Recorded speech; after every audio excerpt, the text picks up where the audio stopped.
CM DK Shivakumar ವಿರುದ್ಧ ಮಾಜಿ ಸಚಿವ ರಾಜಣ್ಣ ಕೆಂಡಾಮಂಡಲರಾಗಿದ್ದಾರೆ. ಡಿಕೆ ಶಿವಕುಮಾರ್ ಯಾವ ಟ್ರಬಲ್ ಶೂಟರ್? ಅಸ್ಸಾಂನಲ್ಲಿ ಯಾಕೆ ಟ್ರಬಲ್ ಶೂಟರ್ ಆಗಿಲ್ಲ?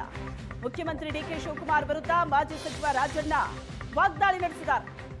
ಈಶ್ವರ್ ಖಂಡ್ರೆಗೆ ಯಾಕೆ ಮತ್ತೆ ಅರಣ್ಯ ಇಲಾಖೆ ಖಾತೆ ಕೊಟ್ಟಿಲ್ಲ? ಪರಮೇಶ್ವರ್ಗೆ ಗೃಹ ಸಚಿವ ಸ್ಥಾನ ಕೊಡದೆ ಕಂದಾಯ ಕೊಟ್ಟಿದ್ಯಾಕೆ? ಯಾರ ಆಸ್ತಿ ಯಾರಪ್ಪನ ಸ್ವತ್ತು ಅಲ್ಲ ಅಂತ ಮಾಜಿ ಸಚಿವ ರಾಜಣ್ಣ ಪ್ರತಿಕ್ರಿಯೆ ಕೊಟ್ಟಿದ್ದಾರೆ. ಅಲ್ಲಲ್ಲ, ಯಾವ ಪತನ ಏನಿಲ್ಲ. ಅವರು ಹೇಳಿದಾರಲ್ಲ, ನಾನು ಆತ್ಮಸಾಕ್ಷಿ ಅನುಗುಣವಾಗಿ ಕೆಲಸ ನಿರ್ವಹಿಸಲಿಕ್ಕೆ ಸಾಧ್ಯ ಆಗಲ್ಲ, ಅದಕ್ಕೆ ರಾಜೀನಾಮೆ ಕೊಟ್ಟಿದ್ದೀನಿ ಅಂತ ಒಂದು ಹೇಳಿದ್ದಾರೆ.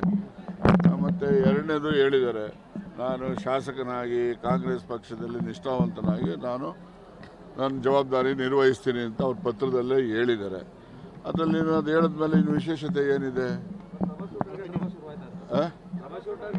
ಯಾವ ಟ್ರಬಲ್ ಶೂಟರ್? ನೀವು ಮಾಡಿರೋ ಟ್ರಬಲ್ ಶೂಟರು ಹಂಗಿದ್ಮೇಲೆ ಅಸ್ಸಾಂಗೆ ಹೋಗಿ ಯಾಕೆ ಟ್ರಬಲ್ ಶೂಟ್ ಆಗಲಿಲ್ಲ ಹಂಗಾರೆ? ಸುಮ್ಮನೆ ಏನೋ ಒಂದು ಯಾಕೆ ಆಗ್ತಾರೆ?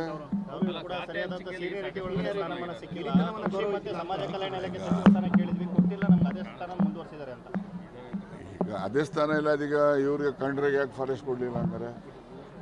ಅವ್ರಿಗೂ ಫಾರೆಸ್ಟ್ ಕೊಡಬೇಕಾಗಿತ್ತಲ್ಲ. ಈಗ ಡಾಕ್ಟ್ರಿಗೆ ಹೋಮ್ ಕೊಡಬೇಕಾಗಿತ್ತು, ಅವ್ರಿಗೆ ಯಾಕೆ ರೆವಿನ್ಯೂ ಕೊಟ್ಟಂಗಾರೆ? ಹಂಗೆ ನೋಡ್ರಿ, ಯಾವ ಆಸ್ತಿ ಯಾರೊಬ್ಬನು ಸೊತ್ತೇನಲ್ಲ, ಗೊತ್ತಾಯ್ತಾ? ಇವೆಲ್ಲ ಬದಲಾದ ಸನ್ನಿವೇಶಕ್ಕೆ ಅನುಗುಣವಾಗಿ ಅವಕಾಶಗಳು ದೊರೀತವೆ. ಆ ಬದಲಾದ ಸನ್ನಿವೇಶದಲ್ಲಿ ದೊರೀತಕ್ಕಂಥ ಅವಕಾಶಗಳಲ್ಲಿ ಅವರು ತನ್ನ ಬುದ್ಧಿಶಕ್ತಿಯನ್ನು ನೋಡಿ ಆ ಇಲಾಖೆಗಳಲ್ಲಿ ಉತ್ತಮ ರೀತಿಯಲ್ಲಿ ಜನಪರವಾದ ಕೆಲಸಗಳನ್ನು ಮಾಡಬೇಕು, ಅಷ್ಟೇ ನನ್ನ ನಿರೀಕ್ಷೆ. ಬನ್ನಿ, ಅಲ್ಲಲ್ಲ, ಯಾವ ಪತನ ಏನಿಲ್ಲ. ಅವರು ಹೇಳಿದಾರಲ್ಲ, ನಾನು ಆತ್ಮಸಾಕ್ಷಿ. ಹೊಸ ಸಿಎಂ ಡಿಕೆ ಶಿವಕುಮಾರ್ ಸರ್ಕಾರದಲ್ಲಿ ಖಾತೆ ಕ್ಯಾತೆ ಜೋರಾಗಿದೆ. ರಾಮಲಿಂಗಾರೆಡ್ಡಿ ರಾಜೀನಾಮೆ ಕೊಟ್ಟರು, ಮುನಿಯಪ್ಪ ಅಸಮಾಧಾನ ಹೊರ ಹಾಕಿದ್ರು. ರಾಮಲಿಂಗಾರೆಡ್ಡಿ ನಂತರ ಈಗ ಸಚಿವ ಮುನಿಯಪ್ಪ ಸರದಿ. ಆಹಾರ ಖಾತೆ ಸಿಕ್ಕಿರೋದು ಕೆಎಚ್ ಮುನಿಯಪ್ಪ ಅವರಿಗೆ. ಈ ಖಾತೆಯ ಬಗ್ಗೆ ಅಸಮಾಧಾನ ವ್ಯಕ್ತಪಡಿಸಿದ್ದಾರೆ. ಬೇರೆ ಖಾತೆ ಕೊಡಬೇಕು ಅಂತ ಒತ್ತಡ ಹಾಕ್ತಿದ್ದಾರೆ. ವರಿಷ್ಠರ ಗಮನಕ್ಕೂ ತಂದಿದ್ದೀನಿ. ಸಮಾಜ ಹಾಗೂ ಕೃಷಿ ಖಾತೆ ಮೇಲೆ ಮುನಿಯಪ್ಪ ಕಣ್ಣಿಟ್ಟಿದ್ದಾರೆ. ನನಗೆ ಬೇರೆ ಖಾತೆ ಬೇಕು. ನಾನು 7 ಬಾರಿ ಸಂಸದನಾದವನು. ನಾನು ಕಾಂಗ್ರೆಸ್ ಪಕ್ಷದಲ್ಲಿ ಸೀನಿಯರ್ ಇದ್ದೀನಿ. ಇಬ್ಬರು ಹಿರಿಯ ಸಚಿವರು ಖ್ಯಾತೆ ತೆಗೆದಿರೋದು ಸರ್ಕಾರಕ್ಕೆ ಮುಜುಗರವನ್ನ ತಂದಿಟ್ಟಿದೆ. ನನಗೆ ಕೊಟ್ಟಿರುವಂತಹ ಖಾತೆ ಏನಿದೆ ಅದನ್ನ ಬದಲಿಸಿ ಅಂತ ಕೇಳ್ತಿದ್ದಾರೆ ಮುನಿಯಪ್ಪ ಅವರು. ಅದೇ ರಾಮಲಿಂಗಾರೆಡ್ಡಿ ಅವರು ರಾಜೀನಾಮೆಯನ್ನೇ ಕೊಟ್ಬಿಟ್ಟಿದ್ದಾರೆ.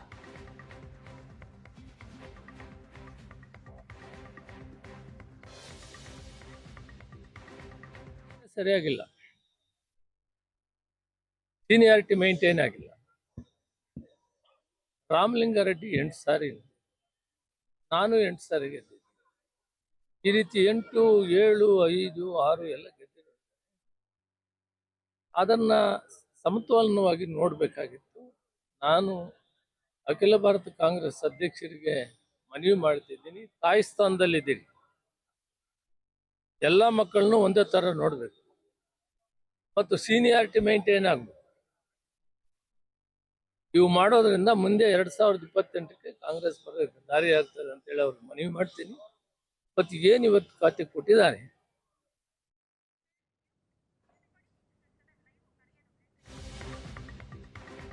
ಮಲ್ಲಿಕಾರ್ಜುನ್ ಖರ್ಗೆ ಅವರು ಬರ್ತಾ ಇರುವಂತಹ ದೃಶ್ಯವನ್ನ ನೀವು ನೋಡ್ತಾ ಇದ್ದೀರಿ.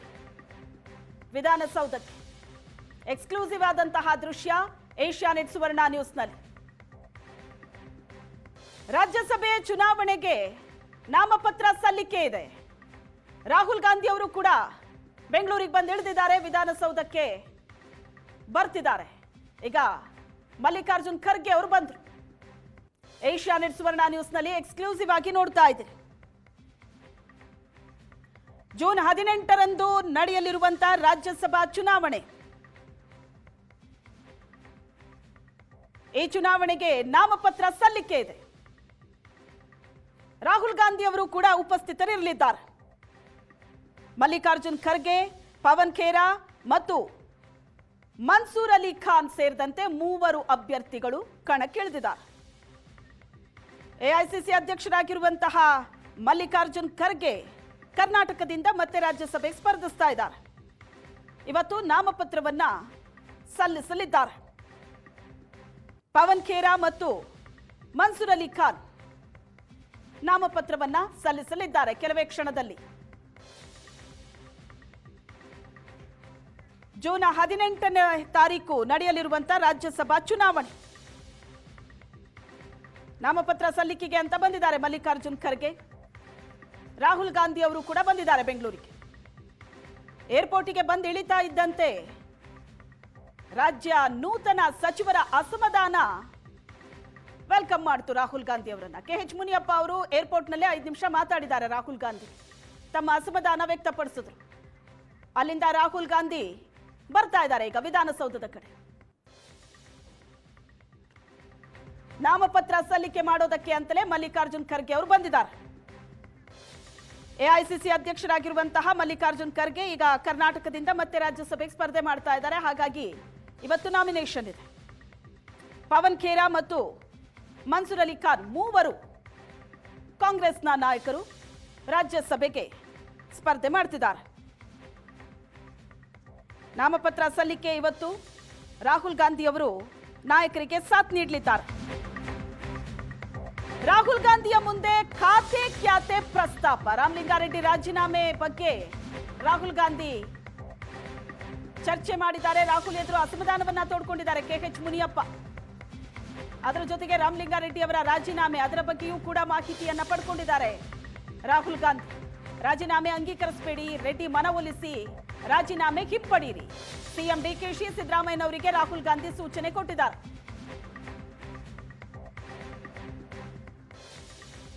ಈ ಬಗ್ಗೆ ಹೆಚ್ಚಿನ ಡೀಟೇಲ್ಸ್ ಅನ್ನ ಕೊಡ್ತಾರೆ ಪೊಲಿಟಿಕಲ್ ಬ್ಯೂರೋ ಹೆಡ್ ಆನಂದ್ ಬೈದನ್ ಮನೆ ಸಂಪರ್ಕದಲ್ಲಿದ್ದಾರೆ. ಆನಂದ್, ರಾಜ್ಯಸಭೆ ಚುನಾವಣೆ ನಾಮಪತ್ರ ಸಲ್ಲಿಕೆಗೆ ನಾಯಕರಿಗೆ ಸಾಥ್ ಕೊಡೋದಕ್ಕೆ ಅಂತ ಬಂದ ರಾಹುಲ್ ಗಾಂಧಿ ಅವರಿಗೆ ವೆಲ್ಕಮ್ ಮಾಡಿದ್ದು ಸಚಿವರ ಅಸಮಾಧಾನ. KH ಮುನಿಯಪ್ಪ ಅವರು ಏರ್ಪೋರ್ಟ್ ನಲ್ಲೇ ಮಾತಾಡಿದ್ರು. ಮತ್ತೊಂದು ಕಡೆ ರಾಮಲಿಂಗಾರೆಡ್ಡಿ ಅವರ ರಾಜೀನಾಮೆ, KJ ಜಾರ್ಜ್ ಅವರ ಅಸಮಾಧಾನ, ಸಾಲು ಸಾಲು ಅಸಮಾಧಾನ ಸ್ಫೋಟ ಆಗ್ತಾ ಇದೆ. ಬಟ್ ಈ ವಿಷಯಕ್ಕೆ ಸಂಬಂಧಪಟ್ಟ ಹಾಗೆ ರಾಹುಲ್ ಗಾಂಧಿ ಅವರು ಏನ್ ಸೂಚನೆ ಕೊಟ್ಟಿದ್ದಾರಂತೆ, ಏನ್ ಮಾಹಿತಿ ಸಿಗ್ತದೆ? ಬೆಂಗಳೂರಿಗೆ ಬಂದಿಳಿದಿರುವಂತಹ ರಾಹುಲ್ ಗಾಂಧಿ ಅವರ ಜೊತೆ ಕರ್ನಾಟಕದಲ್ಲಿ ಈಗ ನಡೀತಿರತಕ್ಕಂಥ ವಿದ್ಯಮಾನಗಳ ಬಗ್ಗೆ ಮಾಹಿತಿ ಕೊಡುವ ಪ್ರಯತ್ನವನ್ನು ಮುಖ್ಯಮಂತ್ರಿಗಳು ಮತ್ತು ಮಾಜಿ ಮುಖ್ಯಮಂತ್ರಿ ಸಿದ್ದರಾಮಯ್ಯವರು ಕೂಡ ಮಾಡಿದ್ದಾರೆ. ಈ ಒಂದು ಭೇಟಿಯ ಸಂದರ್ಭದಲ್ಲಿ ಈಗಾಗಲೇ ರಾಮಲಿಂಗಾರೆಡ್ಡಿ, ಹಿರಿಯ ಸಚಿವರಾಗಿರ್ತಕ್ಕಂಥ ರಾಮಲಿಂಗಾರೆಡ್ಡಿ ಅವರು ರಾಜೀನಾಮೆ ಕೊಟ್ಟಿರ್ತಕ್ಕಂಥ ವಿಚಾರ ಪ್ರಸ್ತಾಪ ಆಯಿತು. ಅದಕ್ಕೆ ರಾಹುಲ್ ಗಾಂಧಿ ಅವರು ಯಾವುದೇ ಕಡೆಗೂ ರಾಜೀನಾಮೆನ ಅಂಗೀಕಾರ ಮಾಡಬೇಡಿ, ಬದಲಾಗಿ ಅವರ ಮನವೊಲಿಸಿ ಅಂತಕ್ಕಂಥ ಸೂಚನೆಯನ್ನು ಸಿದ್ದರಾಮಯ್ಯ ಮತ್ತು ಶಿವಕುಮಾರ್ ಅವರಿಗೆ ಈಗಾಗಲೇ ಹೇಳಿದ್ದಾರೆ. ಅದರ ಬೆನ್ನಲ್ಲೇ ಹಿರಿಯ ಸಚಿವರಾಗಿರ್ತಕ್ಕಂಥ ಮುನಿಯಪ್ಪನವರು ಕೂಡ ರಾಹುಲ್ ಗಾಂಧಿ ಜೊತೆ 5 ನಿಮಿಷಗಳ ಕಾಲ ಲಾಂಜಲ್ಲಿ ಮಾತುಕತೆ ನಡೆಸಿದ್ದಾರೆ. ಮಾತುಕತೆ ಸಂದರ್ಭದಲ್ಲಿ ಖಾತೆಗೆ ಸಂಬಂಧಪಟ್ಟಾಗೆ ತಮ್ಮ ಅಭಿಪ್ರಾಯವನ್ನು ರಾಹುಲ್ ಗಾಂಧಿ ತಿಳಿಸುವ ಪ್ರಯತ್ನವನ್ನು ಕೂಡ ಮಾಡಿದ್ದಾರೆ. ಅದನ್ನು ರಾಹುಲ್ ಗಾಂಧಿ ಆಲಿಸಿದ್ದಾರೆ. ಆದರೆ ಅಂತಿಮ ನಿರ್ಧಾರವನ್ನು ಅವರು ಯಾವುದೇ ಕಾರಣಕ್ಕೂ ಅಲ್ಲಿ ಪ್ರಕಟ ಮಾಡಿಲ್ಲ.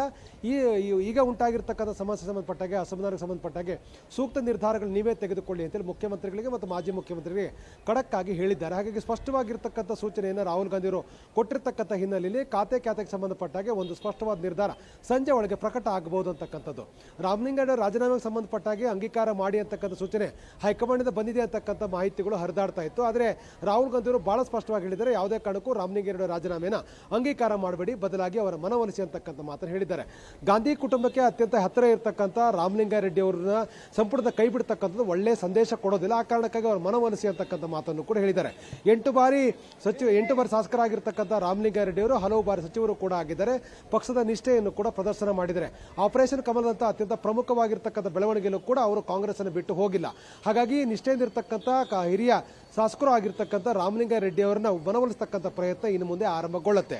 ರಾಹುಲ್ ಗಾಂಧಿ ಅವರೇ ಅವರ ಮನವೊಲಿಸತಕ್ಕಂಥ ಸೂಚನೆ ಕೊಟ್ಟಿರುವಂತಹ ಹಿನ್ನೆಲೆಯಲ್ಲಿ ಇನ್ನು ಕೆಲವೇ ಅಂದರೆ ನಾಮಪತ್ರ ಸಲ್ಲಿಕೆಯ ಪ್ರಕ್ರಿಯೆ ಮುಗಿದ ಬಳಿಕ ಅಂತಿಮವಾಗಿ ರಾಮಲಿಂಗಾರೆಡ್ಡಿ ಅವರ ಮನವೊಲಿಕೆ ಕಾರ್ಯ ಮುಂದುವರಿದು ಬಹುತೇಕ ಖಚಿತವಾಗಿದೆ. ಅವರ ಮನವೊಲಿಸಿ ಪಕ್ಷ ತೆಗೆದುಕೊಂಡ ತೀರ್ಮಾನವನ್ನು ಪಾಲಿಸುವಂತೆ ಅವರನ್ನು ಮನವೊಲಿಸತಕ್ಕಂಥ ಸಾಧ್ಯತೆಗಳು ಕೂಡ ಹೆಚ್ಚಾಗಿದೆ.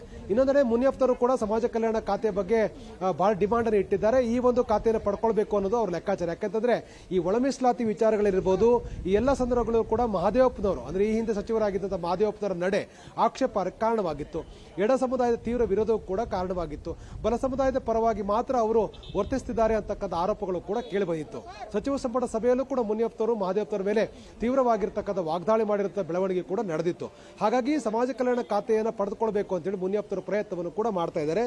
ಹಾಗಾಗಿ ಅವರು ಹೈಕಮಾಂಡ್ ಮುಂದೆ ತಮ್ಮ ಅಸಮಾಧಾನವನ್ನು ಕೂಡ ವ್ಯಕ್ತಪಡಿಸಿದ್ದಾರೆ. ಹೀಗಾಗಿ ಬಹಳ ಮುಖ್ಯವಾಗಿ ಸಚಿವರಾಗಿರ್ತಕ್ಕಂಥ ಮುನಿಯಪ್ಪನವರ ಬೇಡಿಕೆ ಸಂಬಂಧಪಟ್ಟಾಗೆ ಯಾವ ನಿರ್ಧಾರವನ್ನು ಹೈಕಮಾಂಡ್ ಮತ್ತು ನಾಯಕರು ತೆಗೆದುಕೊಳ್ತಾರೆ ಅಂತಕ್ಕಂಥ ಕುತೂಹಲ ಎಲ್ಲರಲ್ಲೂ ಕೂಡ ಇದೆ. ಮಧ್ಯೆ ಸಮಾಜ ಕಲ್ಯಾಣ ಖಾತೆಗಾಗಿ ಪಟ್ಟು ಹಿಡಿದಿರತಕ್ಕಂಥ ಮುನಿಯಪ್ಪ ಅವರಿಗೆ ಗಾಂಧಿ ಕುಟುಂಬ ಬೆಂಬಲವನ್ನು ನೀಡುತ್ತಾ ಮತ್ತು ಮುಖ್ಯಮಂತ್ರಿ ಡಿ ಕೆ ಶಿವಕುಮಾರ್ ಮತ್ತು ಮಾಜಿ ಮುಖ್ಯಮಂತ್ರಿ ಸಿದ್ದರಾಮಯ್ಯನವರು ಈ ಸಂಬಂಧಪಟ್ಟಾಗೆ ಯಾವ ರೀತಿಯ ಮನವೊಲಿಕೆ ಮತ್ತು ಯಾವ ರೀತಿಯಾಗಿರ್ತಕ್ಕಂಥ ರಣತಂತ್ರ ರೂಪಿಸ್ತಾರೆ ಅಂತಕ್ಕಂಥ ಕುತೂಹಲ ಎಲ್ಲರಲ್ಲೂ ಕೂಡ ಇದೆ. ಸಂಜೆ ಹೊತ್ತಿಗೆ ಈ ಖಾತೆಗೆ ಸಂಬಂಧಪಟ್ಟಾಗೆ ಡಿಸ್ಪ್ಯೂಟ್ ಕ್ಲಿಯರ್ ಆಗಬಹುದು ಅಂತಕ್ಕಂಥ ನಿರೀಕ್ಷೆ ಇರುವಂತದ್ದು.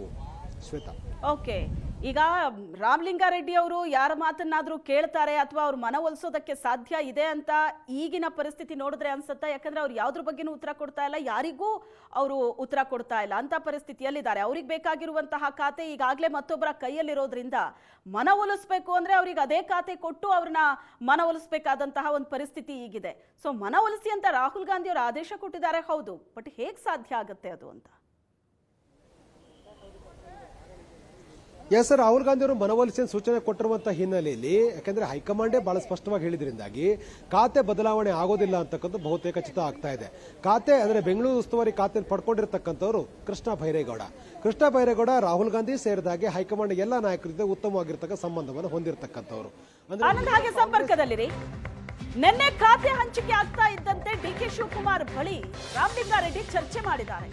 ನಿನ್ನೆ ರಾತ್ರಿ ಸಿಎಂ ಡಿ ಕೆ ಶಿವಕುಮಾರ್ ಜೊತೆ ರಾಮಲಿಂಗಾರೆಡ್ಡಿ ಚರ್ಚೆ ನಡೆಸಿದ್ರು. ನೀವು ಕೊಟ್ಟಿರೋ ಖಾತೆ ವಹಿಸಿಕೊಳ್ಳಲ್ಲ ಅಂತ ನೆನ್ನೆನೇ ಕೇಳಿದ್ರು ರಾಮಲಿಂಗಾರೆಡ್ಡಿ ಅವರ ಮಾತಿಗೆ ಸಕಾರಾತ್ಮಕ ಅಭಿಪ್ರಾಯ ಬಂದಿಲ್ಲ. ರಾತ್ರಿಯೇ ಆಪ್ತರ ಸಭೆ ಮಾಡಿದ್ರು ಹಿರಿಯ ಸಚಿವರು. ನಿನ್ನೆ ರಾತ್ರಿಯೇ ಆಪ್ತರಿಗೆ ತಮ್ಮ ನಿರ್ಧಾರವನ್ನ ತಿಳಿಸಿ ಬೆಳಗಾಗ್ತಾ ಇದ್ದ ಹಾಗೇನೆ ರಾಜೀನಾಮೆ ಸಲ್ಲಿಕೆ ಮಾಡಿದ್ರು. ಬೆಳಿಗ್ಗೆ ಆಗ್ತಾ ಇದ್ದ ಹಾಗೇನೆ ನಿನ್ನೆ ಇಡೀ ಪ್ರಯತ್ನ ನಡೆಸಿದ್ರು ರಾಮಲಿಂಗಾರೆಡ್ಡಿ ಅವರು. ಡಿ ಕೆ ಶಿವಕುಮಾರ್ ಅನ್ನ ಭೇಟಿಯಾದ್ರು. ಮುಖ್ಯಮಂತ್ರಿಯ ಬಳಿ ತಮ್ಮ ಬೇಡಿಕೆ ಏನಿದೆ ಅದನ್ನ ಹೇಳ್ಕೊಂಡು ನನಗೆ ಯಾವ ಖಾತೆ ಕೊಡ್ತೀನಿ ಅಂತ ಮಾತು ಕೊಟ್ಟಿದ್ರು ಅದೇ ಖಾತೆ ಕೊಡಿ ಅಂತ. ಆದ್ರೆ ರಾಮಲಿಂಗಾರೆಡ್ಡಿ ಅವರ ಮಾತಿಗೆ ಒಂದು ಪಾಸಿಟಿವ್ ಅಭಿಪ್ರಾಯ ಬಂದಿಲ್ಲ. ಹಾಗಾಗಿ ರಾಮಲಿಂಗಾರೆಡ್ಡಿ ಅವರು ಇವತ್ತು ಬೆಳಗಾದ್ರೆ ತಮ್ಮ ಡಿಸಿಷನ್ ಏನು ಅನ್ನೋದನ್ನ ತಗೊಂಡಿದ್ದಾರೆ. ಈ ಬಗ್ಗೆ ಹೆಚ್ಚಿನ ಡೀಟೇಲ್ಸ್ ಕೊಡ್ತಾರೆ ಆನಂದ್ ಬೈದನ್ ಮನೆ ಇದ್ದಾರೆ. ಆನಂದ್, ನಿನ್ನೆ ಇಡೀ ದಿನ ರಾಮಲಿಂಗಾರೆಡ್ಡಿ ಅವರು ಪ್ರಯತ್ನ ಪಟ್ಟರು, ಸಿಎಂ ಹತ್ರನೂ ಕೂಡ ಕೂತ್ಕೊಂಡು ಮಾತಾಡಿದ್ರು. ಆದ್ರೆ ಅವರ ಮಾತಿಗೆ ಒಂದು ಪಾಸಿಟಿವ್ ರಿಯಾಕ್ಷನ್ ಬಂದಿಲ್ಲ. ಈ ಖಾತೆ ಬಿಟ್ಟರೆ ನನಗೆ ಬೇರೆ ಖಾತೆ ಬೇಡವೇ ಬೇಡ, ಈ ಖಾತೆ ಅಂತೂ ನನಗೆ ಸಿಗಲ್ಲ, ಹಾಗಾಗಿ ನಂಗೆ ಸಚಿವ ಸ್ಥಾನವೇ ಬೇಡ ಅನ್ನೋ ನಿರ್ಧಾರಕ್ಕೆ ರಾಮಲಿಂಗಾರೆಡ್ಡಿ ಅವರು ಬಂದ್ರು. ಬಟ್ ನಿನ್ನೆಯ ಮಾತುಕತೆಯಲ್ಲಿ ಅಂಥದ್ದೇನಾಯ್ತು? ಯಾಕಂದ್ರೆ ಇವತ್ತು ರಾಮಲಿಂಗಾರೆಡ್ಡಿ ಅವರು ಮಾತಾಡ್ತಾ ಇದ್ದಿದ್ದನ್ನ ನೋಡಿದ್ರೆ ಅವರಿಗೆ ಖಾತೆ ಬಗ್ಗೆ ಬೇಸರ, ಅದ್ರ ಜೊತೆಗೆ ಈ ಖಾತೆ ಬೇಡಿಕೆ ಇಟ್ಟ ನಂತರ ಅವರನ್ನ ನಡೆಸ್ಕೊಂಡಿರೋ ರೀತಿ ಏನಾದ್ರೂ ಅವ್ರಿಗೆ ಬೇಸರ ತಂದಿದ್ಯಾ? ಏನಾದ್ರೂ ಅವ್ರಿಗೆ ಇನ್ಸಲ್ಟ್ ಆದಂತ ಘಟನೆ ಏನಾದ್ರೂ ಆಗಿದೆಯಾ? ಎಸ್ ಈಗ ರಾಹುಲ್ ಗಾಂಧಿ ಅವರು ವಿಧಾನಸೌಧ ಕಡೆ ಬರ್ತಾ ಇದ್ದಾರೆ. ಈಗಾಗಲೇ ಈಗ ನಾಮಪತ್ರ ಸಲ್ಲಿಕೆ ಪ್ರಕ್ರಿಯೆ ಆರಂಭ ಆಗಿರ್ತಕ್ಕಂಥ ಹಿನ್ನೆಲೆಯಲ್ಲಿ ರಾಹುಲ್ ಗಾಂಧಿ ಅವರ ಆಗಮನಕ್ಕಾಗಿ ಕ್ಷಣಗಣನೆ ಆರಂಭಗೊಂಡಿರ್ತಕ್ಕಂಥದ್ದು. ಖಾತೆಗೆ ಸಂಬಂಧಪಟ್ಟ ಹಾಗೆ ರಾಹುಲ್ ಗಾಂಧಿ ಅವರು ಕೆಲವೊಂದು ಸೂಚನೆಗಳು ಕೊಟ್ಟಿದ್ದಾರೆ. ಆದರೆ ರಾಮಲಿಂಗಾರೆಡ್ಡಿ ಅವರು ನಿನ್ನೆ ರಾತ್ರಿಯೇ ಆಪ್ತರ ಜೊತೆ ಸಮಾಲೋಚನೆ ಮಾಡಿ ತಾವು ರಾಜೀನಾಮೆ ಕೊಡ್ತಿರ್ತಕ್ಕಂಥ ವಿಚಾರವನ್ನ ಬಹಳ ಸ್ಪಷ್ಟವಾಗಿ ಹೇಳಿದ್ರು. ಹೀಗಾಗಿ ಅವರ ಸೂಚನೆ ಹಿನ್ನೆಲೆ ಅಂದ್ರೆ ಆಪ್ತರ ಸಲಹೆ ಹಿನ್ನೆಲೆಯಲ್ಲಿ ಆಪ್ತರ ಸಲಹೆ ಪಡೆದುಕೊಂಡೇ ರಾಮಲಿಂಗಾರೆಡ್ಡಿ ಕಳೆದ ರಾತ್ರಿ ರಾಜೀನಾಮೆ ಕೊಡುವ ನಿರ್ಧಾರವನ್ನ ತೆಗೆದುಕೊಂಡಿದ್ರು. ಇವತ್ತು ಬೆಳಿಗ್ಗೆ ಅಧಿಕೃತವಾಗಿ ರಾಜೀನಾಮೆ ನಿರ್ಧಾರವನ್ನ ಘೋಷಣೆ ಮಾಡಿದ್ದಾರೆ. ಆ ಮೂಲಕ ಘೋಷಣೆ ಮಾಡಿರ್ತಕ್ಕಂಥ ರಾಮಲಿಂಗಾರೆಡ್ಡಿ ಈಗ ಯಾರ ಸಂಪರ್ಕ ಕೂಡ ಸಿಗ್ತಾ ಇಲ್ಲ. ಯಾಕೆಂತಂದ್ರೆ ಅವರು ಈಗಾಗಲೇ ಮೊಬೈಲ್ ಅನ್ನು ಸ್ವಿಚ್ ಆಫ್ ಮಾಡಿಕೊಂಡು ಗೌಪ್ಯ ಸ್ಥಳಕ್ಕೆ ತೆರಳಿದ್ದಾರೆ. ಅವರ ಮನವೊಲಿಕೆ ಮಾಡಬೇಕು ಅಂತ ರಾಹುಲ್ ಗಾಂಧಿ ಹೇಳಿದ್ದಾರೆ.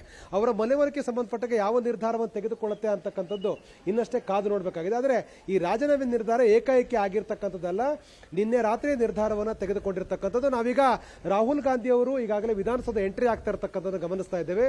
ಲೋಕಸಭೆಯಲ್ಲಿ ಪ್ರತಿಪಕ್ಷ ನಾಯಕರಾಗಿರ್ತಕ್ಕಂಥ ರಾಹುಲ್ ಗಾಂಧಿ ಅವರು ಈಗಾಗಲೇ ವಿಧಾನಸೌಧಕ್ಕೆ ಆಗಮಿಸಿದರೆ. ಎಐಸಿಸಿ ಅಧ್ಯಕ್ಷರಾಗಿರ್ತಕ್ಕಂಥ ಮಲ್ಲಿಕಾರ್ಜುನ್ ಖರ್ಗೆ ಅವರು 2ನೇ ಬಾರಿ ರಾಜ್ಯದಿಂದ ರಾಜ್ಯಸಭಾ ಸದಸ್ಯರಾಗಿ ಆಯ್ಕೆ ಆಗ್ತಾ ಇರತಕ್ಕಂಥ ಈ ಸಂದರ್ಭದಲ್ಲಿ ಅವರಿಗೆ ಸಾಥ್ ನೀಡಲಿಕ್ಕೆ ರಾಹುಲ್ ಗಾಂಧಿ ಅವರು ಆಗಮಿಸಿದ್ದಾರೆ. ಈಗಾಗಲೇ ಬೆಂಗಳೂರಿಗೆ ಬಂದಂತ ರಾಹುಲ್ ಗಾಂಧಿ ಅವರು ಬೆಂಗಳೂರು ಏರ್ಪೋರ್ಟ್ ಇಂದ ನೇರವಾಗಿ ವಿಧಾನಸೌಧಕ್ಕೆ ಆಗಮಿಸಿದ್ದಾರೆ. ವಿಧಾನಸೌಧದಲ್ಲಿ ಇನ್ನು ಕೆಲವೇ ನಿಮಿಷಗಳಲ್ಲಿ ಮಲ್ಲಿಕಾರ್ಜುನ್ ಖರ್ಗೆ ಅವರು ನಾಮಪತ್ರವನ್ನು ಸಲ್ಲಿಸುತ್ತಾರೆ. ಹಾಗಾಗಿ ರಾಹುಲ್ ಗಾಂಧಿ ಅವರು ಈಗ ತಾನೇ ವಿಧಾನಸೌಧಕ್ಕೆ ಎಂಟ್ರಿ ಹೊಡೆದಿದ್ದಾರೆ. ಹಾಗಾಗಿ ರಾಹುಲ್ ಗಾಂಧಿ ಅವರ ಎಂಟ್ರಿ ಏನಿದೆ ನಿಜವಾಗ್ಲೂ ಕೂಡ ಇದು ಒಂದು ರೀತಿ ಎಐಸಿಸಿ ನಾಯಕರಾಗಿರ್ತಕ್ಕಂಥ ಮಲ್ಲಿಕಾರ್ಜುನ್ ಖರ್ಗೆ ಅವರಿಗೆ ಸಾಥ್ ನೀಡುತ್ತೆ.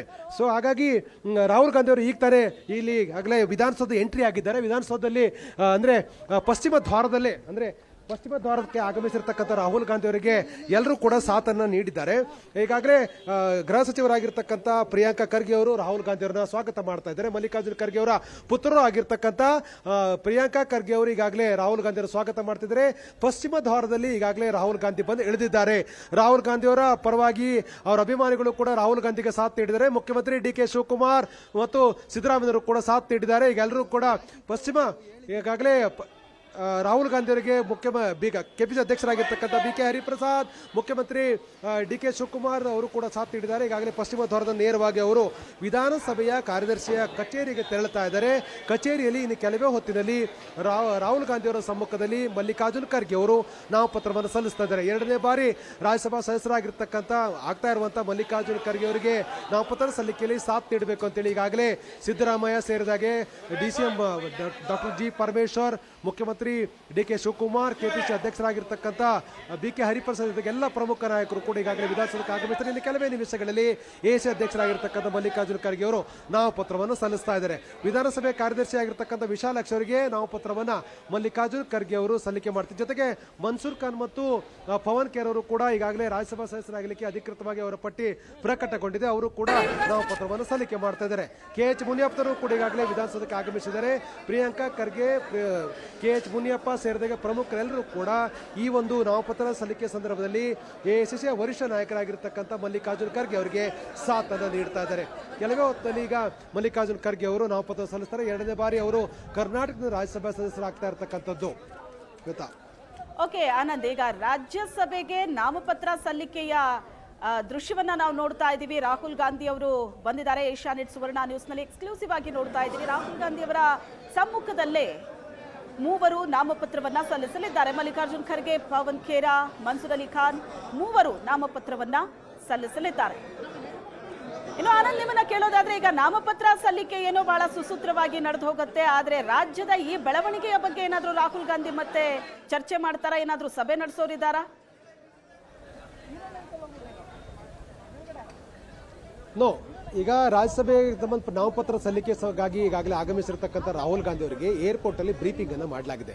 ಸಚಿವ ಸಂಪುಟದ ರಚನೆಯ ನಂತರದಲ್ಲಿ ಆಗಿರ್ತಕ್ಕಂಥ ಒಟ್ಟಾರೆ ಬೆಳವಣಿಗೆ ಸಂಬಂಧಪಟ್ಟ ರಾಹುಲ್ ಗಾಂಧಿ ಬ್ರೀಫ್ ಮಾಡಿದರೆ ಯಾವುದೇ ಕಾರಣಕ್ಕೂ ತೀಕ್ಷ್ಣವಾಗಿರ್ತಕ್ಕಂಥ ಕ್ರಮ ಬೇಡ, ಅವರ ಮನವೊಲಿಸಿ ಅಂತಕ್ಕಂಥ ಮಾತನ್ನು ಈಗಾಗಲೇ ರಾಹುಲ್ ಗಾಂಧಿ ಅವರು ಹೇಳಿದ್ದಾರೆ. ರಾಹುಲ್ ಗಾಂಧಿ ಅವರ ಸ್ಟೇಟ್ಮೆಂಟ್ ಸರಿ, ಯಾಕೆಂತಂದ್ರೆ ಯಾವುದೇ ರೀತಿ ನಿರ್ಧಾರವಾಗಲಿ ಅಥವಾ ತೀಕ್ಷ್ಣ ಕ್ರಮಕ್ಕೆ ಆದರೆ ಪ್ರತಿಕೂಲವಾಗಿರ್ತಕ್ಕಂಥ ಪರಿಣಾಮಗಳನ್ನು ಬೀರುತ್ತೆ. ಯಾಕಂದ್ರೆ ಸರ್ಕಾರ ಈ ತರ ಟೇಕಪ್ ಆಗ್ತಾ ಇರುವಂಥ ಹಿನ್ನೆಲೆಯಲ್ಲಿ ಇಂಥ ಬೆಳವಣಿಗೆಗಳನ್ನ ಯಾವುದೇ ಹೈಕಮಾಂಡ್ ಆಗದ ಹಾಗೆ ನೋಡ್ಕೊಳ್ಬೇಕು ಅಂತೇಳಿ ನಿರ್ದೇಶನ ಕೊಡುತ್ತೆ. ಅದೇ ರೀತಿ ರಾಹುಲ್ ಗಾಂಧಿ ಅವರು ಕೂಡ ರಾಜ್ಯದ ಮುಖ್ಯಮಂತ್ರಿ ಡಿ.ಕೆ. ಶಿವಕುಮಾರ್ ಮತ್ತು ಮಾಜಿ ಮುಖ್ಯಮಂತ್ರಿ ಸಿದ್ದರಾಮಯ್ಯರಿಗೆ ಬಹಳ ಸ್ಪಷ್ಟವಾಗಿ ಏರ್ಪೋರ್ಟ್ ಅಲ್ಲಿ ಹೇಳಿದರೆ ರಾಮಲಿಂಗಾರೆಡ್ಡಿ ಅವರ ಮನವೊಲಿಸಿ ಅಂತಕ್ಕಂಥದ್ದು. ಅದರ ಬಂದಲೇ ಕೆ.ಎಚ್. ಮುನಿಯಪ್ಪನವರು ಕೂಡ ರಾಹುಲ್ ಗಾಂಧಿ ಅವರು ಭೇಟಿ ಮಾಡಿ ತಮಗೆ ಖಾತೆ ಬೇಡ, ಬೇರೆ ಖಾತೆ ಕೊಡುವಂತೆ ಈಗಾಗಲೇ ಒತ್ತಾಯ ಮಾಡಿದರೆ ಹಿರಿತನವನ್ನ ಕಾಪಾಡಬೇಕು ಅಂತಕ್ಕಂಥದ್ದು ಅವರ ಒತ್ತಾಯ.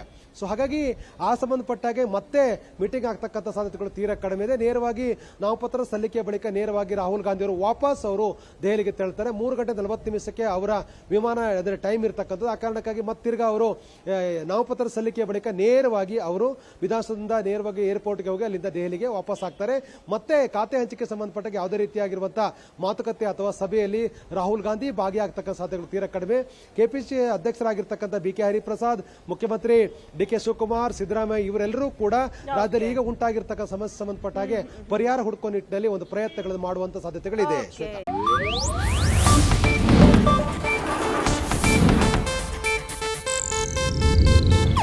ಇದು ಏಷ್ಯಾನೆಟ್ ನ್ಯೂಸ್ ನೆಟ್ವರ್ಕ್ ಪ್ರಸ್ತುತಿ.